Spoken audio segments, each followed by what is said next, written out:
নির্বাচনের সময় নিয়ে প্রধান উপদেষ্টা ও তারেক রহমানের লন্ডন বৈঠকের আলোচনা এখনো আনুষ্ঠানিকভাবে জানে না নির্বাচন কমিশন।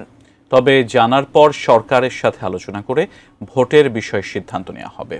দুপুরে নির্বাচন ভবনে নিজ দপ্তরে সব কথা জানিয়ে প্রধান নির্বাচন কমিশনার এম নাসির উদ্দিন। তিনি বলেন, সরকারের পক্ষ থেকে স্পষ্ট ধারণা পেলে সে অনুযায়ী ভোট আয়োজনে প্রস্তুত ইসি। লন্ডনে গত শুক্রবার প্রধান উপদেষ্টা ডক্টর মোহাম্মদ ইউনূসের সাথে তারেক রহমানের বৈঠকে নতুন করে আলোচনায় আসে জাতীয় নির্বাচনের সময়। সব প্রস্তুতি নেওয়া গেলে রোজার আগের সপ্তাহে ভোট হতে পারে বলে তারেক রহমানকে জানান প্রধান উপদেষ্টা। আগামী বছরের রমজানের আগে নির্বাচন আয়োজনের প্রস্তাব করেন। যদিও ঈদের আগের দিন জাতির উদ্দেশ্যে দেয়া ভাষণে এপ্রিলের প্রথমার্ধে ভোটের সময় নির্ধারণের কথা জানান প্রধান উপদেষ্টা।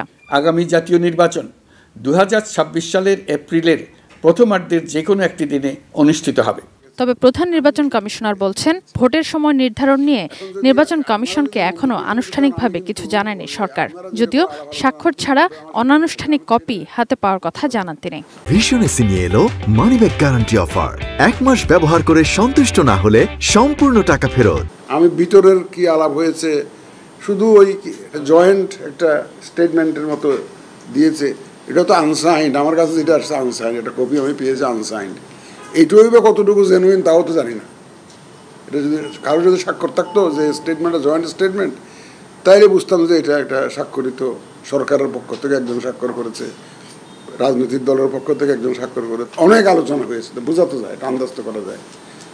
সেগুলো আমাদের জানতে হবে before we take a decision. CEC বলেন, বিশেষ পরিস্থিতির বিশেষ সরকার বলে সরকারের সাথে আলোচনা করে সিদ্ধান্ত নিতে চায় কমিশন। সরকারের অবস্থান জানার পর ভোটের 2 মাস আগে তফসিল ঘোষণা করা হবে। যখন সরকারের সাথে কথা হবে যে ওনারা কি আলোচনা করেছেন, আমরা তো নিশ্চয়ই একটা ওনাদের ভাব বুঝতে পারবো। সরকারের থেকে যদি ধারণা পাই, আমরা সেই অনুযায়ী ইলেকশন ডেলিভার করার জন্য প্রস্তুত আছি এবং প্রস্তুতি নিচ্ছি। সর্বোচ্চ সংখ্যক তরুণ ভোটারদের ভোটদান নিশ্চিত করতে ভোটার তালিকা আইনে কিছুটা পরিবর্তন আনার চিন্তা করছে ইসি। এছাড়া হালনাগাদ করা ভোটার তালিকার খসড়া তৈরির কাজ এ মাসের মধ্যেই শেষ হবে বলে আশা প্রকাশ করেন সিইসি। যথা সবাইকে 100% আনতে পারবো এটা এই ওয়াদা করতে পারবো না, কারণ আমি 2 মাস আগে যখন শিডিউল ঘোষণা করবো, তো তখন যদি ভোটার তালিকা যারা 18 বছর হয়ে যাবে তাদের না নিতে পারবো, এর আগে তো পারতেছি না, বুঝছেন না?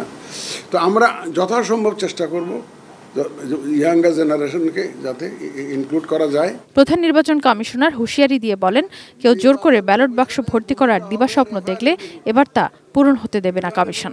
আমরা সবার জন্য লেভেল প্লেইং ফিল্ড তৈরি করে দেব।